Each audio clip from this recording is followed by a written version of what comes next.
कोरबा जिले के दीपिका में कांग्रेस पार्टी द्वारा लोकसभा के चुनाव प्रचार में छत्तीसगढ़ के मुख्यमंत्री भूपेश बघेल के न पहुंचने पर लोगों को निराश होना पड़ा, जिसकी वजह से वहां पर मौजूद कुछ लोगों ने इसे लेकर अपनी नाराजगी जताई। छत्तीसगढ़ में 23 तारीख को लोकसभा चुनाव होना है, जिसे लेकर सभी राजनीतिक पार्टियों में चुनाव प्रचार को लेकर सरगर्मियों का दौर चल रहा है।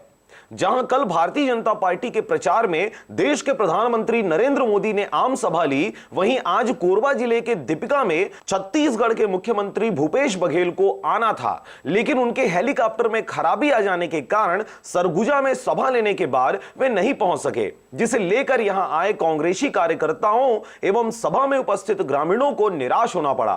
मंच पर उपस्थित कांग्रेस के सभी पदाधिकारी एवं प्रत्याशी ज्योत्सना, चरणदास महंत एवं राजेश मंत्री जय सिंह अग्रवाल उपस्थित जनता को संबोधित किए। जय सिंह अग्रवाल ने जनता को संबोधित करते हुए भारतीय जनता पार्टी को झूठा एवं नरेंद्र मोदी को जनता को गुमराह करने वाला बताया। सबसे बड़ी बात यहां देखने वाली यह रही कि यहां पर अव्यवस्थाओं का आलम चारों तरफ फैला हुआ था। कार्यक्रम को देखकर यह अंदाजा नहीं लगाया जा सकता था कि यहां मुख्यमंत्री की सभा होने वाली है, जबकि यह कार्यक्रम पहले से ही तय था। लेकिन कार्यक्रम स्थल को देखकर यह अंदाजा लगाया जा सकता था कि सभी तैयारियां आनंद फानन में की जा रही हैं।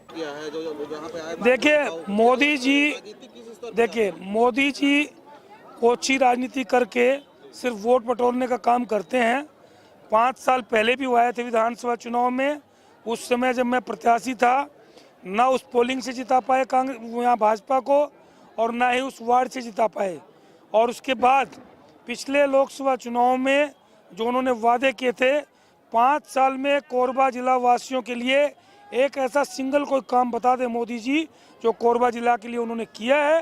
कोरबा जो पूरे देश में 2 करोड़ युवाओं को रोजगार की बात कही थी, 2 करोड़ रोजगार तो दूर की बात, कम से कम 3000 लोगों की कोरबा जिले से नौकरी लैंक और बालकों से चली गई और रोजगार किसी को नहीं मिला। इसलिए हम इन फर्जी बातों पे, बिल्कुल इन फर्जी प्रपंचों पे नहीं पड़ते। कटघोरा से जयप्रकाश साहू के साथ शारदा पाल एवं शशिकांत डिक्सेना की रिपोर्ट, आरजे रमझाझर।